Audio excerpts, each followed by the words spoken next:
My name is Jessica Stannard, and I would like to welcome all of you to this webinar on the educational system of Ethiopia. I work as policy advisor at NUFIC, the Dutch ENIC-NERIC, and will be hosting this webinar.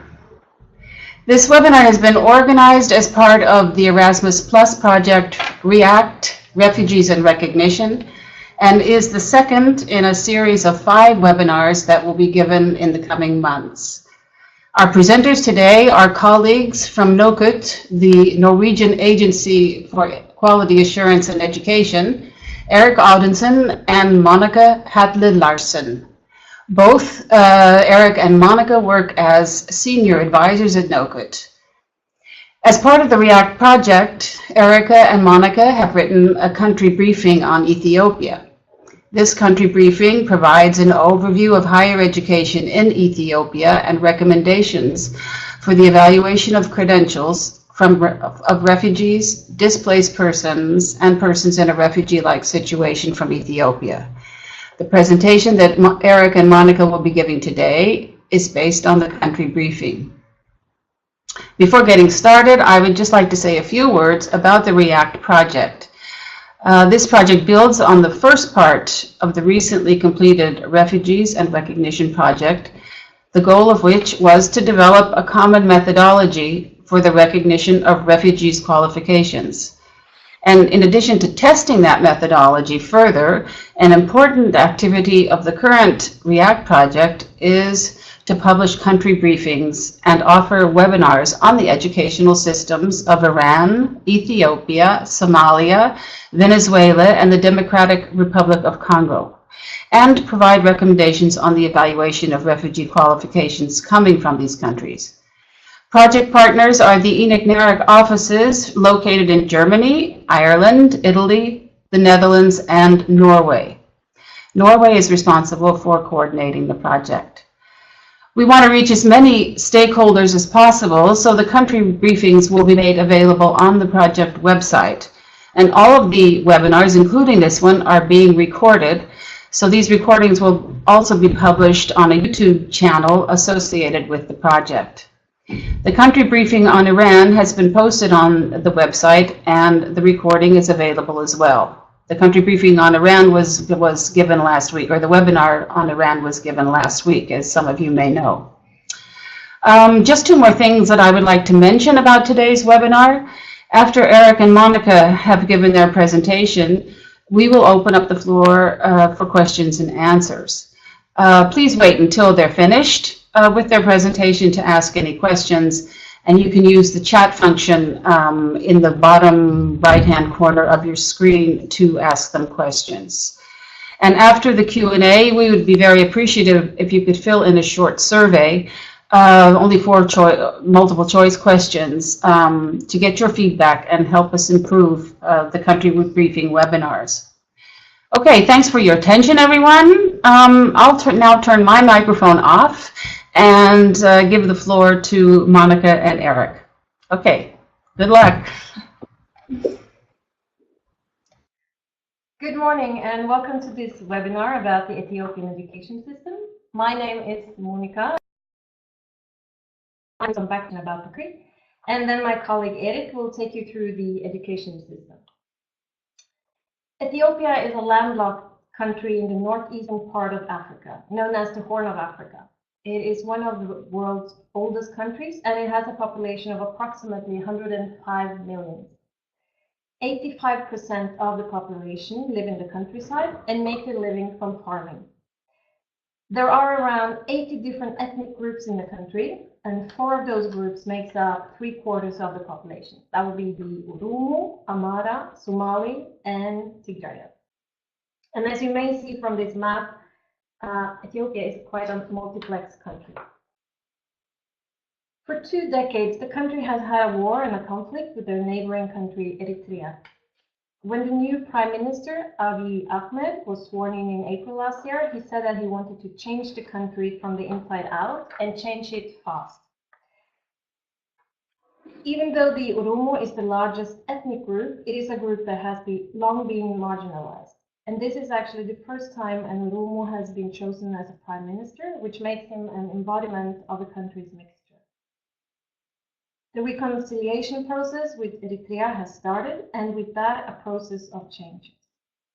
And also in October last year, Ethiopia appointed its first female president, and this has also created quite a positive vibe in the country. Since 1991, building schools and making education available to the population has been a focus for the authorities.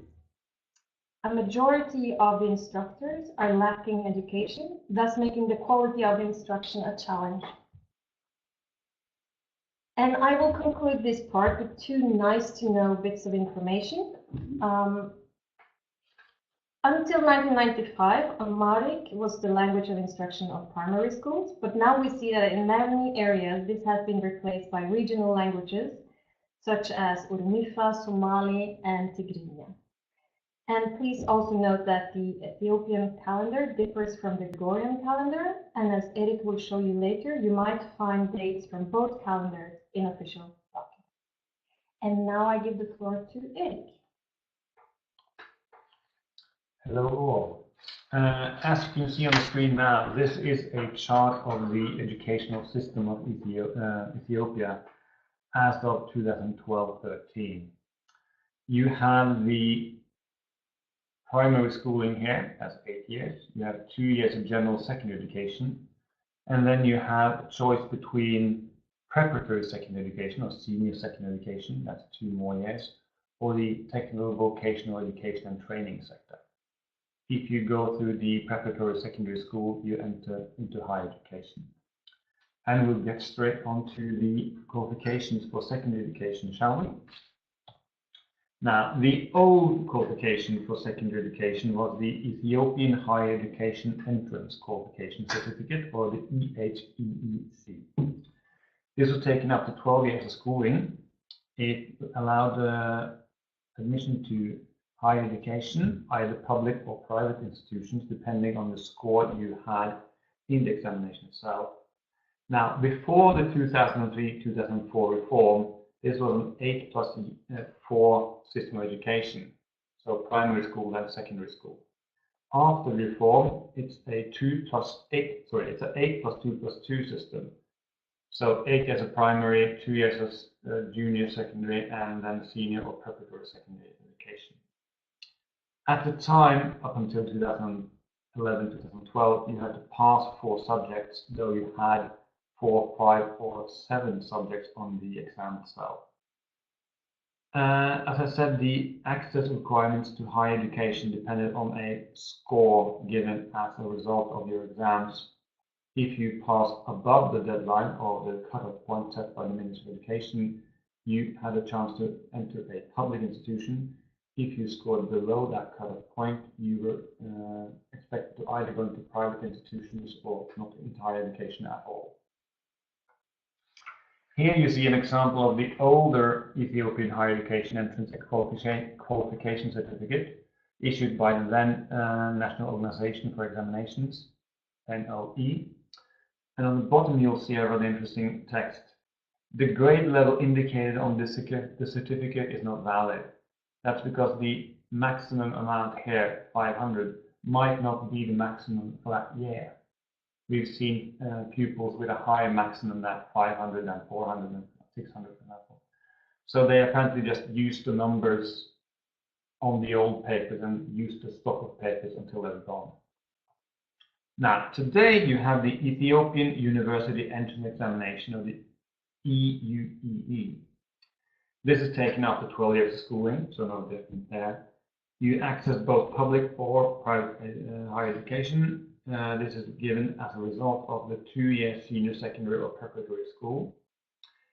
The fun part is you cannot technically fail in an exam here. You can get a 0 score, but if you turn up for exams, you cannot fail them. The cutoff points is changed every year by the Ministry of Education. In 2016-17, this was 350 out of 500. However, if you're from a underprivileged group, female, living in the rural area, for example, you might score lower than that, but still be admitted into higher education in a public institution. You can, in fact, check results on these new scores at the web page of the issuing authority, the National Education Assessment and Examination Agency, and mark that in red up here. There's been some change in the names between 2011 and 2014 when the Ethiopian University Entrance Examination were finalized, but they're very minor, so you wouldn't really be surprised to see them. Now, the characteristic itself. Today, it's the National Education Assessment and Examination Agency, though it used to be the National Organization for Examination. They simply changed their name. They also give the Ethiopian Higher Education Entrance Qualification Examination. Sorry, they gave the old one. They also give the 10th grade Ethiopian General Secondary Education Certificate. As I said, the combined score gives you access either to public or private institutions or higher education. Both versions of documents is in portrait format. Photo of pupil partially covered by official stamp. You can see that here. It should be mentioned that 12% of the relevant age group actually enters preparatory year or a preparatory school. So there's quite a lot of people who do not enter this senior secondary school. There are no official list of secondary schools in Ethiopia. There's around 40,000 primary and secondary schools. When you note that 40% of the population of Ethiopia is younger than 18, you can do the math yourself. Now, some fun facts about secondary school in Ethiopia. 68% of secondary schools had electricity in 2016. Pupils on a national average have access to 10 textbooks per person. But in the poorest region of Ethiopia, this is less than 1 book per pupil. So the challenge is quite heavy. Now, we're moving on to the technical vocational education and training. Around 80% of those taking the EGSECE are expected either to go into technical vocational education, the workplace, or what's designated as other, meaning usually adult education. However, many do not and are simply lost into the statistics. Now, there are 5 levels to the technical vocational education and training. Levels 1 and 2 is usually called education. Levels 3 and 4 is deemed diploma, while level 5 is either called attestation or certificate. Entrance qualifications are for the level 1, 2, 3, and 4, the Ethiopian General Secondary Education Certificate. Remember, that's a 10th grade examination, while the level 5 requires either the level 3 or 4 or the EU EEC 12th grade examination for entrance. The level 5 is basically built on whatever you've taken before. So if you've taken a 1-year level 1, you'll do 3 years of level 5. If you've done 2 years, you'll do 2 years. If you've done 3 years, you'll do 1 year. There are some information stating that you can enter higher education with the level 5 and additional testing for admission into higher education. I haven't really seen documentation of anyone doing that, but a lot of information said that it's possible, so you could see it in the future. Level 5 is usually done by Center of Competence examination rather than the instructor himself at the institution. The failure rate at the highest level of TVET is quite high. I read somewhere around 30%. So it's assessed as competent, not competent. We've not seen any evidence of this being issued, level 5, sorry, being issued by higher education institutions, though some of the institutions, the colleges issuing level 5, are owned and operated by higher education institutions. They are not themselves recognized as higher education. Here's an example of a level 4 diploma. from a public health college. It says this person has taken this education at level such and such, where it's taken, and the transcript itself is usually what you're looking for. Here you have a level 5 qualification or completion. Please note that this evidence is training completion certificate. Completion certificate are acquired through passing COC, Center of Competence, occupational assessment. And then you'll have the transcript or the documentation of competence itself, level 1 with very basic subjects, level 2 slightly higher, level 3, level 4 here and here with more complex tasks again, and finally level 5 with the manage and perfect stock, the higher levels of qualification needed for a normal workplace qualification. Now, institutions, the federal TVET agency does not have a website. They do not have a functional Facebook site. Information is non-existent at the Ministry of Education website. They're not trying to hide it, they're doing it quite well.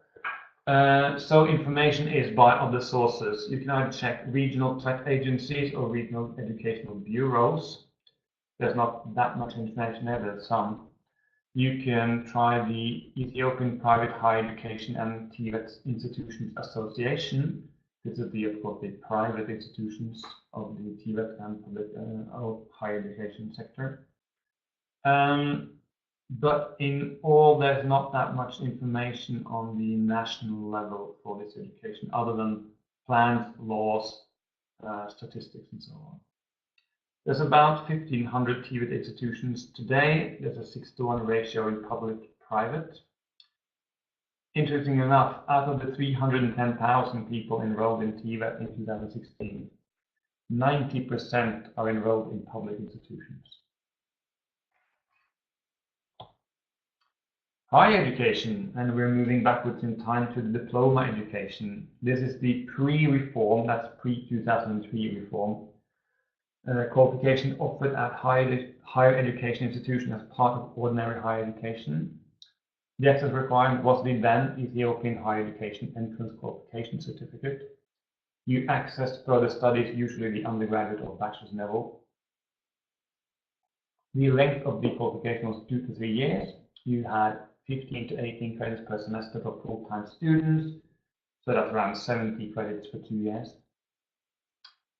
And I cannot stress enough, and this is sometimes a surprise, but I was not usually very familiar with Ethiopia. Students did not and do not choose where they go to school or what subjects they go to school to learn. They are placed there by a system basically based on what does the nation need or what does the ministry think the nation needs, and you have very little choice in the matter. So a bright student might want to do engineering, but is supposed to be a doctor or the other way. This is an example of the older diploma education. You can note both languages, both local and English. It gives you information on when, where, what institution it comes from. The transcript is, of course, the document that gives you the most information.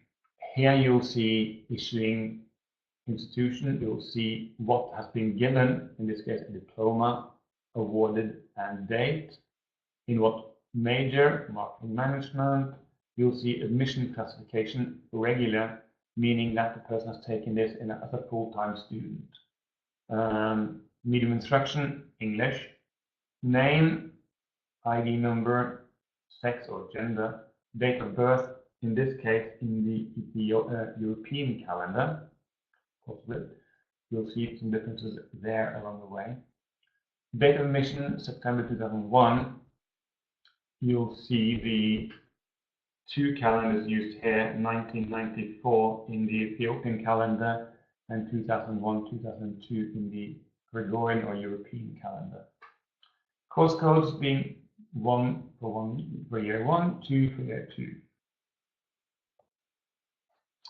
Now, the Bachelor of Arts, Bachelor of Science, Bachelor of Education, and so on and so on, both were and are today the undergraduate degree of choice. It is after the completion of secondary school, whether it be Ethiopian Higher Education Entrance Qualification, today's Ethiopian University Entrance Examination Certificate, or a previous higher education diploma.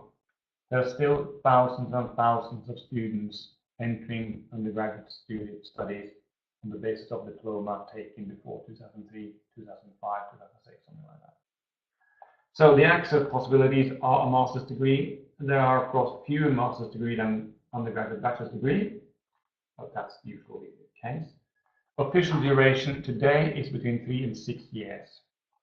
Up until 2003, 2004, all undergraduate degrees were a minimum of 4 years. The reform then changed that into 3 years for most degrees, while specialty degrees such as law, engineering, dentistry was either 5 or 6 years at the time. The reform was not that successful, to be honest, so most undergraduate degrees went back to being 4 years. However, there are still a number of institutions and degrees in Ethiopia offering both the 3-year degree and the 4-year degree as their normal undergraduate study. Not in the same subjects, but the university in Addis Ababa might offer it as a 3-year degree, while the university in Jimma might offer it as a 4-year degree. There are, as far as I can tell, no actual government rule as to what has to be what length. Credit usually is 15 to 18 credits per semester. Above this, you have to apply to the institution to be given a higher score or higher possibility of taking credits, such as 21, 22, so on.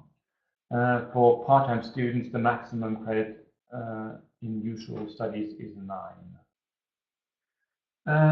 Out of undergraduates in 2016 admitted, 57% were in regular studies, meaning that 42% is either in distance education, summer education, or extension classes, meaning night school. An example of the Bachelor of Arts, in accounting in this case, from the private CPU Business and Information Technology College, a different issuing authority here, Jimma University, public university, with a degree awarded, BA, date, in Department of Management, instruction language, name, ID number, date of birth, extension. So this is not a full-time student. This is either distance education or most probably evening students. Note that the first course code here is 200. You can find a 100 course there. This was quite common in the years after the reforms of 2003, 2004, in the fact that computer systems at institutions couldn't quite keep up with the fact that they changed, so they still kept giving first-year courses as second-year courses. You need to count actual credits towards the end of the classification to see how long they've been in school. And you can see here at the bottom 122 credits for this. So do the math. How many semesters are that? Now, master's degrees. Masters of Art, Masters of Science, etc. Access requirement is a bachelor's degree. Duration of this, whether it's a 3-year or 4-year course for most studies, doesn't matter. They couldn't really say that everyone who's taking a 3-year bachelor's degree cannot be in a master's degree, so they said a bachelor's degree, no discussion of content or length. You could get into a PhD in Ethiopia. Some institutions do have quite a number of PhDs, Addis Ababa being the leader of them. However, in reality, there are far, far fewer places than qualified applicants. Official duration 1 to 3 years. The 1-year education, the 1-year master, does not have a thesis and is clearly marked as non-thesis. The 2 years does have a thesis. This is no credits for the thesis itself. It's usually taken in the 2nd year or the 2 last semesters of the education. Credit numbers varies a lot. The 7 to 11 credits is the best I can do per semester. Around 25 for complete degree, but that may change from 20 to 30 as well. They do have MBAs in the country. Those are usually a year and a half or 2 years. There's not a thesis as such, but something called a project that you may need to look at close. An example of a degree, you see the same look here: issuing authority, local language, English, signature, stamp of the institution, or foiled head or something like that. The transcript itself keeps the same look you've seen. Degree awarded, MA, department or major or instruction, whatever. Here, instruction language, regular student, date of birth, only one calendar here, but you can see here, only one calendar. 2 semesters of credit giving courses, and then a thesis. This is not to mean that this is the only 2 semesters he or she took. There's actually 2 semesters there with just thesis writing. Now, the PhD. The PhD is not very common in Ethiopia. The actual requirement is a master's degree. Postgraduate does exist, but they're not very common at all. The PhD itself is 3 to 4 years. There's some disagreement on actual length on that degree, so I'm saying 4, but it could be 3 as well in some institutions. Courses are given credits and grades. You need, of course, to finish your thesis under the rules of the institution. As I've never actually had a verified version of a PhD, I cannot show you an example of what that would look like. Now, institutions in higher education. It should be mentioned that HEDCA, the private accreditation agency, or the agency doing private accreditation in Ethiopia, was set up in the early 2000s, and it led to a number of under-standard institutions closing down immediately. Previously, these had some sort of approval by Ministry of Education, but since 2000, you need to look at the website of the Higher Education and Relevancy Qualification Agency for institutional information on private institutions of higher education in Ethiopia. Ministry of Education still accredits, or rather approves, public institutions. These are set up by parliamentary or presidential orders, technically. Now, there is a new list of public institutions available. The Ministry of Education previous lists could be disregarded now that the National Assessment and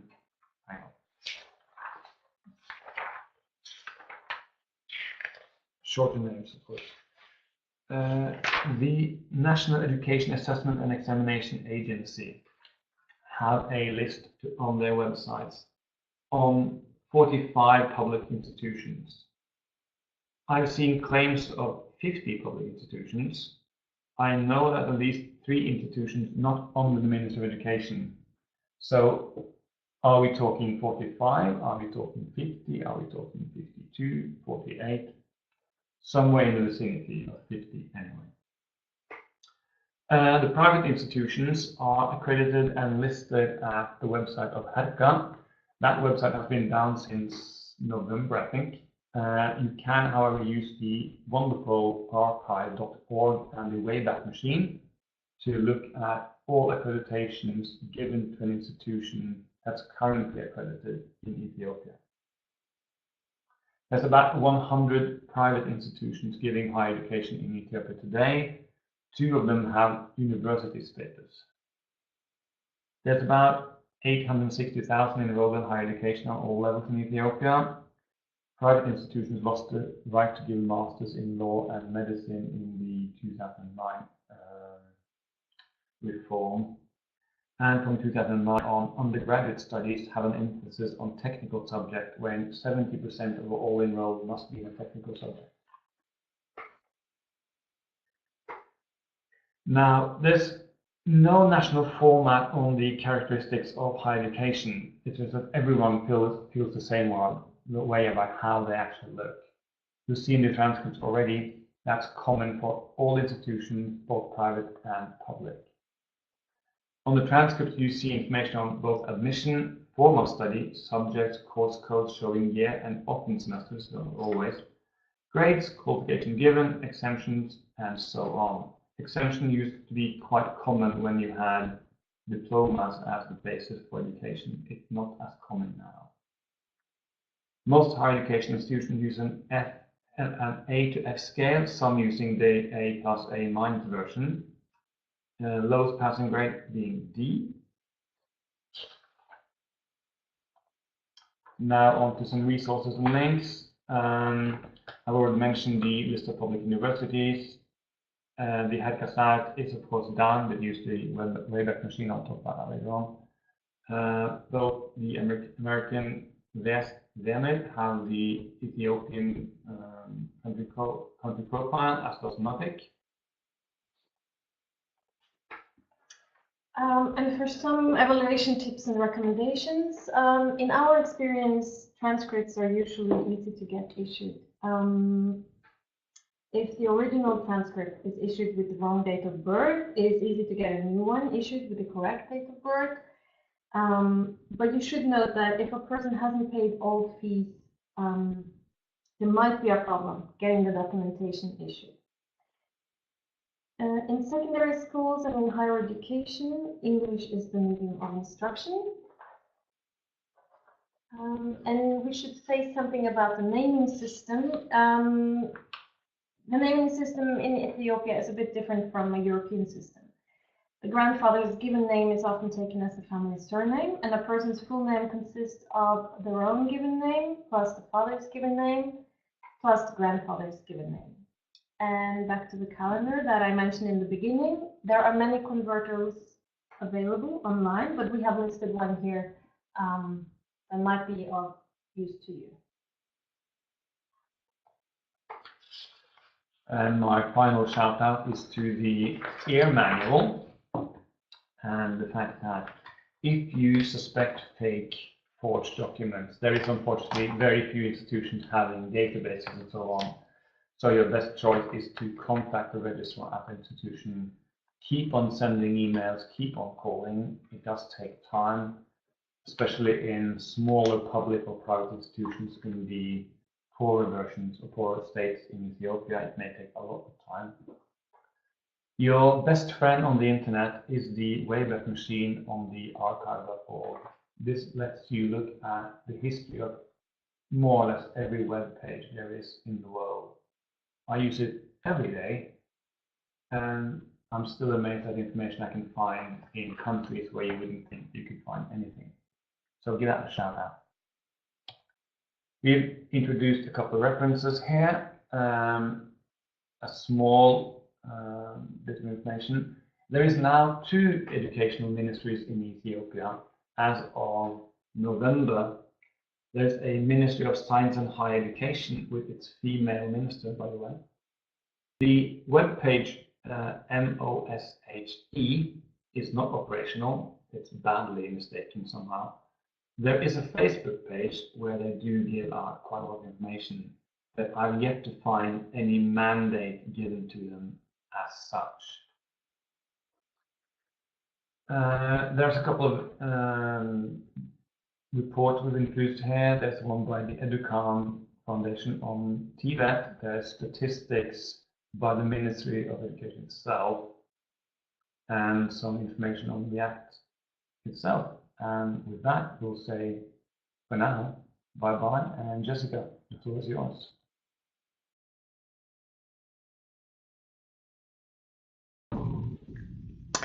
Thank you, Eric and Monica, for an excellent presentation. It was very informative, and I'm sure that there are a lot of questions. As I mentioned, you can use the chat function at the bottom right-hand corner of your screen. So if you could write your questions, and Monica and Eric will answer them. And again, I want to repeat that this is being recorded, and the PowerPoint, the recording, everything will be made available after the webinar. So I'm going to mute myself again and ask all of you to ask your questions.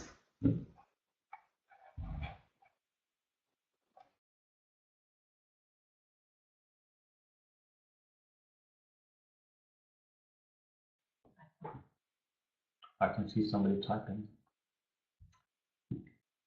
Exciting, isn't it, Monica?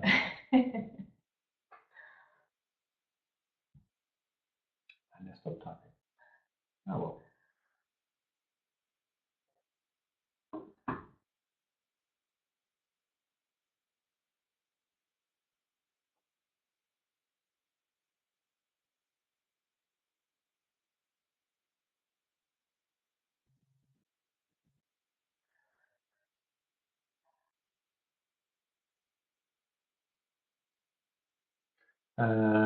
No, that was a mistake if I said that. There are 1-year masters without thesis. These are clearly marked as non-thesis masters. The 2-year thesis does have a master. I've never seen a 3-year master that has a full-time study. Okay. Anyone else? You must be very good. No questions. Wow.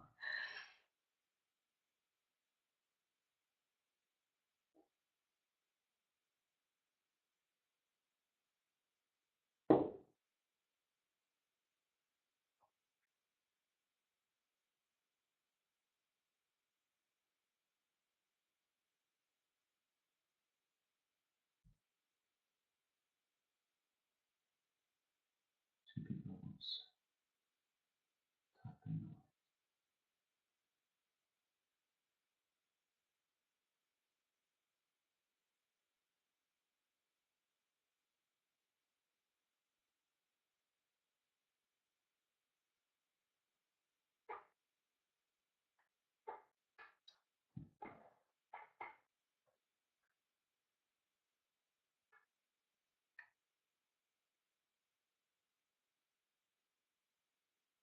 For anyone watching this recording, something is happening elsewhere.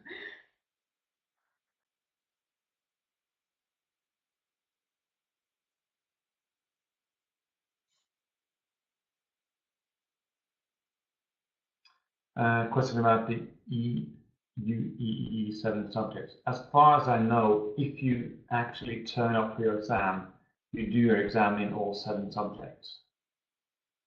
You may score 0 in 6 of them and very high on the last one, but that doesn't matter. You do try to take all 7, and as your credit or your final degree for that, or final score, sorry, for that is, you can see here you have a score of 49, 62, 36 out of something, usually 100, I guess, or 50 or 80 or something like that. And the lower score you have on each of these, of course, the lower your total score will be. So in this case, 342 is probably just about too little for the cutoff point that year. My guess would be around 350 in that year as well, but I haven't seen a number for that. So my guess would be you would have to turn up and do your best in all 7 subjects. Does that help you, Marcel?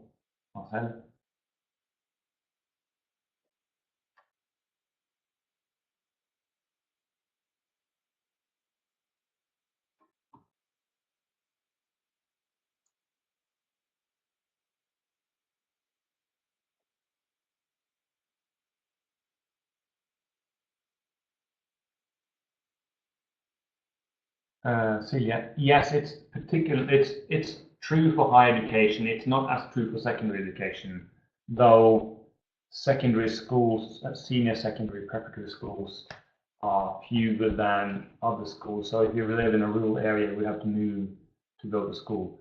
But if you're actually entering public higher education, you do not have much of a choice. You may say, okay, I want to go into engineering or social sciences.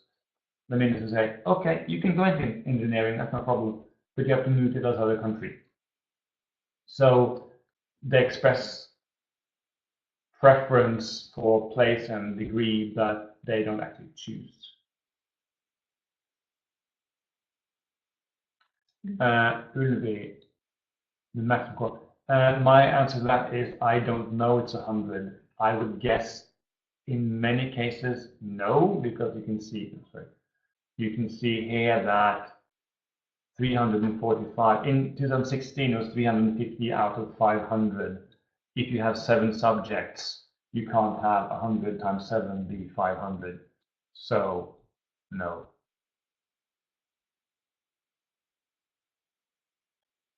Marcel, you have a score of around 60, which should be comparable to Dutch one. I wouldn't really know.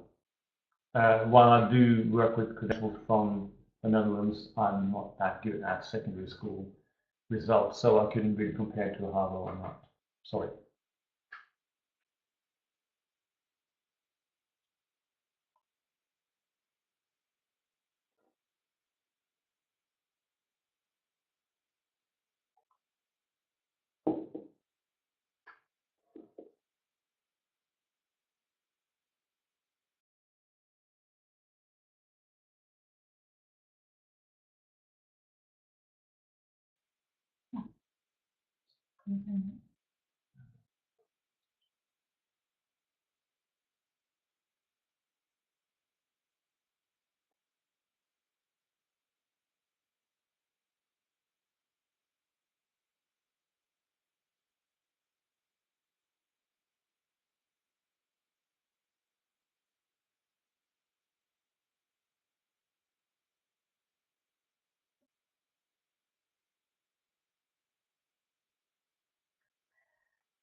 Elizabeth, am I missing something? You're asking about private higher educations?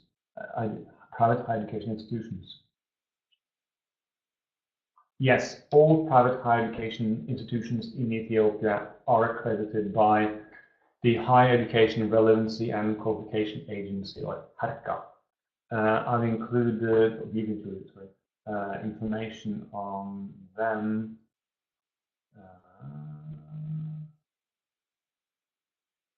Sorry.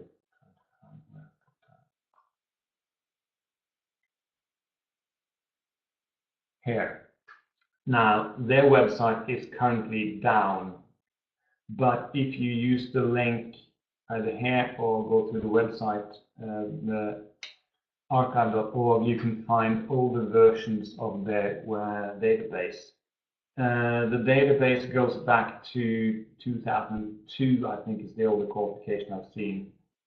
And they include the old diploma qualifications as well, showing an end date for when they're still active. So if an institution had, let's say, an older diploma was accredited up until 2005, it would say so.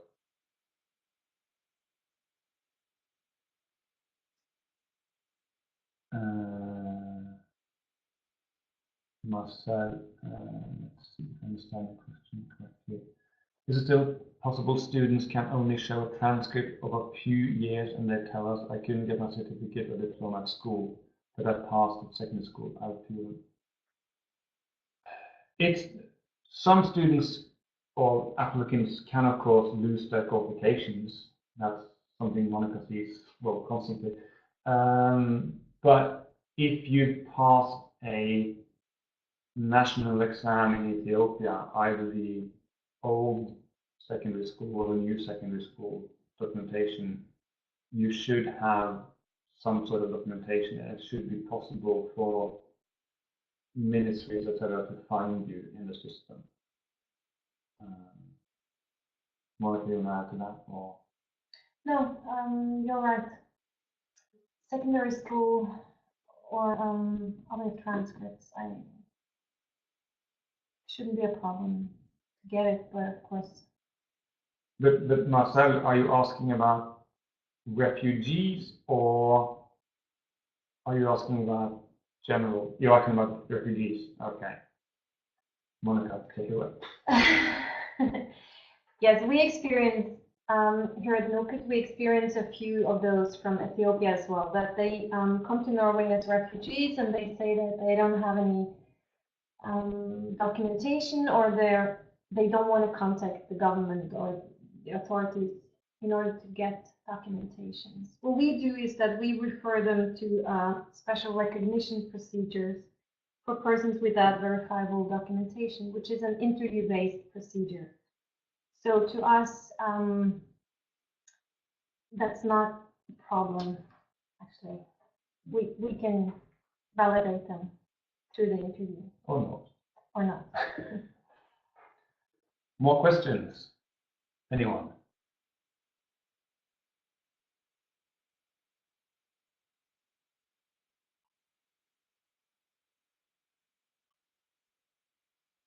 Just to add what Monica said, I have, like we also wrote in the presentation, there have been a few cases where the cost sharing scheme, that is where public students have to pay back a certain amount of the cost of their education to the government when they've been employed.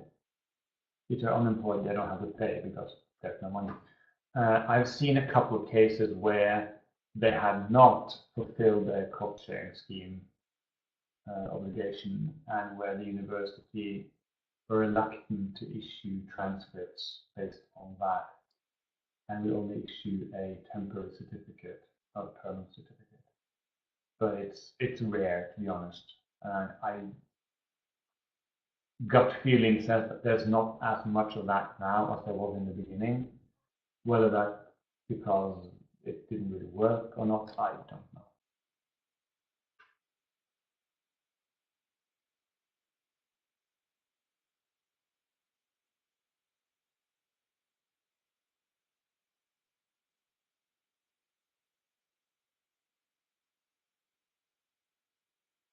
No more questions, or are you biding your time?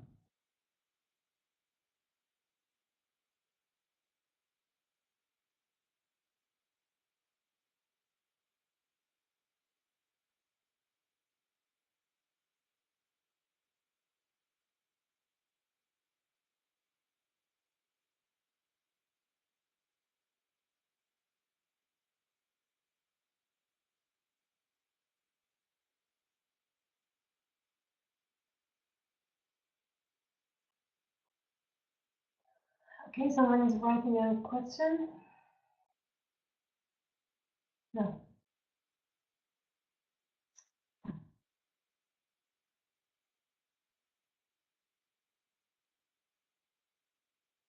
It should be fairly quick. From what I can tell by, unfortunately the presentation doesn't allow me to click websites right now to show you, but in the website of the, hang on, I'll just go up and we'll look at the qualification itself.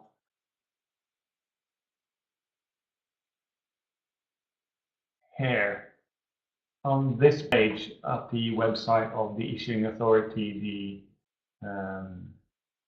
you can see that here there's a number.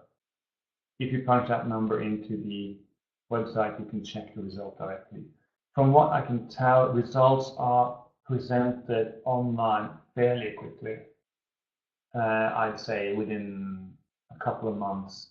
Whether or not they get the physical paper after that time, a year sounds very wrong to me. This system actually works for the secondary school qualification or senior secondary school qualification. I would say no, far earlier than a year.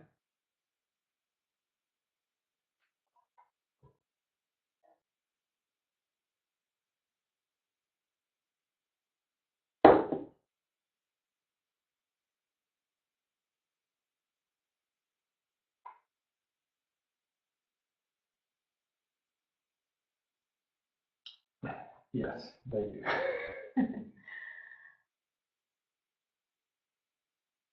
Does anyone else have?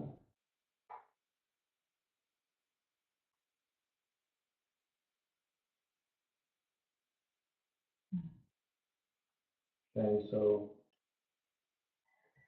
Maybe we should wrap it up. Yeah, if nobody else has any more questions, we could turn this back to Jessica. Anyone? Last chance?